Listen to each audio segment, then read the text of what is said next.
बिस्मिल्लाहिर्रहमानिर्रहीम अस्सलाम वालेकुम रहमतुल्लाहि व बरकातुहू। तो आई होप कि आप सब लोग ठीक होंगे। आप देख रहे हैं मेरा YouTube channel bio with sir Habib और मैं हूं आपका बायोलॉजी इंस्ट्रक्टर हबीब अहमद। बच्चे, आज जो हम टॉपिक डिस्कस करने जा रहे हैं वो होगा, हम बच्चे डिस्कस करेंगे अल्सर्स के बारे में कि what are ulcers, what are its causes, its symptoms, signs and prevention, treatment. बच्चे एवरीथिंग हम जो है इस टॉपिक में स्टडी करेंगे। तो बच्चे मूव करते हैं अपने टॉपिक की तरफ।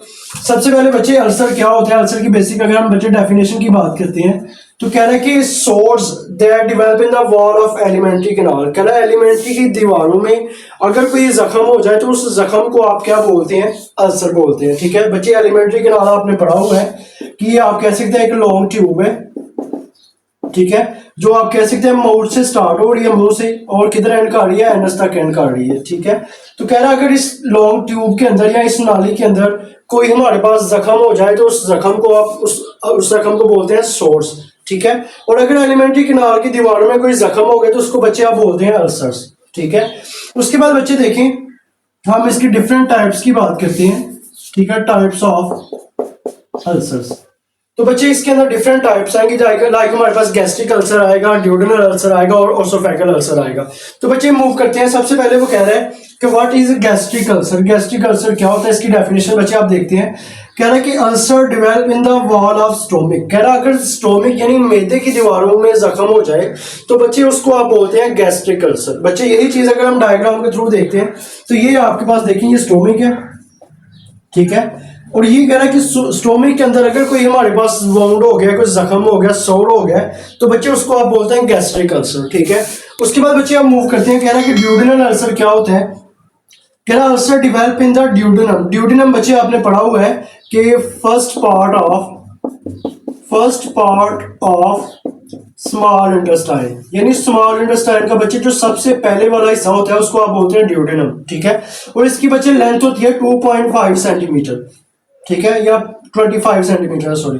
तो कह रहा है 25 सेंटीमीटर इसकी लेंथ होती है। तो कह रहा है कि अगर ड्यूडेनम में अगर फर्स्ट पार्ट जो होता है स्मॉल इंटेस्टाइन का बच्चे उसके अंदर अगर वाउंड हो गया, जख्म हो गया, सोर हो गया, तो उसको आप बच्चे बोलते हैं ड्यूडेनल अल्सर। ठीक है, अगर हम बच्चे बात करते हैं ओसोफेगल अल्सर की, तो बच्चे ओसोफेगल अल्सर का मतलब होता है कि अगर ओसोफेगस में हमारे पास वाउंड हो गया, अब ओसोफेगस का बच्चे आपको पता है ओसोफेगस आप बोलते हैं जो फूड डक्ट होती है हमारे पास, यानी जो खुराक वाली नाली होती है, उसके अंदर कह रहा अगर कोई जख्म हो गया तो उसको आप बच्चे बोलते हैं ओसोफेगल अल्सर। बच्चे यही चीज अगर हम डायग्राम के थ्रू देखते हैं, ठीक है, तो देखिए,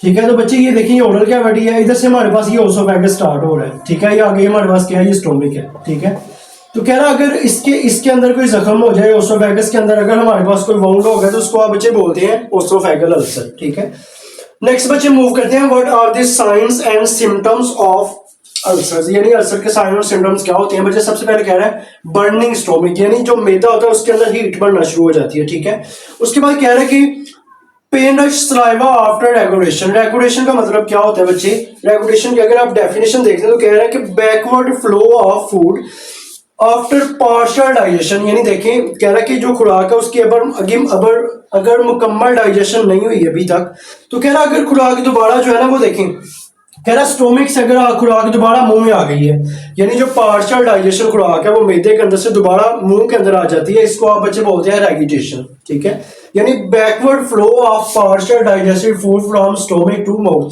यानी मैदे से जो पार्शियल डाइजेशन वाली फूड है जिसकी अभी जो भी हजम नहीं हुई, जो भी डाइजेस्ट नहीं हुई, दोबारा किसमें आ जाएगी, माउथ के अंदर आ जाएगी। उसके बाद कह रहा है बच्चे लॉस ऑफ एपिटाइट, यानी भूख कम लगती है इसके अंदर। वेट लॉस, वजन कम हो जाएगा। ब्लड वॉमिटिंग, यानी खून की उल्टियां आएंगी। उसके अलावा कह रहा है कि सीवियर केसेस, यानी जब बहुत ज्यादा ये सीवियर हो गया तो फिर क्या होगा, ब्लड वॉमिटिंग होगी। ठीक है, उसके बाद बच्चे बात करते हैं कॉजेज की। What are the major causes of ulcer. तो बच्चे कह सकते हैं infection due to helicobacter pylori bacteria, ये बैक्टीरिया का नाम है बच्चे। कह रहा है इसकी वजह से हमारे पास क्या हो जाता है, इन्फेक्शन हो जाता है। ठीक है, उसके बाद कह रहा है non steroidal anti inflammatory drugs, यानी एंटी इंफ्लामेटरी ड्रग्स बच्चे होती हैं जो बुखार के लिए आप मेडिसिन या टैबलेट्स यूज करते हैं, फीवर को कम करने के लिए जो रैंडमली यूज करते हैं वो एंटी इंफ्लामेटरी ड्रग्स होती हैं। ठीक है, उसके बाद वो कह रहा है कि एक्सेसिव अल्कोहल, अगर बहुत ज्यादा अल्कोहल कंजप्शन हो रही है तो उससे भी क्या हो सकता है, अल्सर हो सकता है। स्मोकिंग से हो सकता है स्ट्रेस।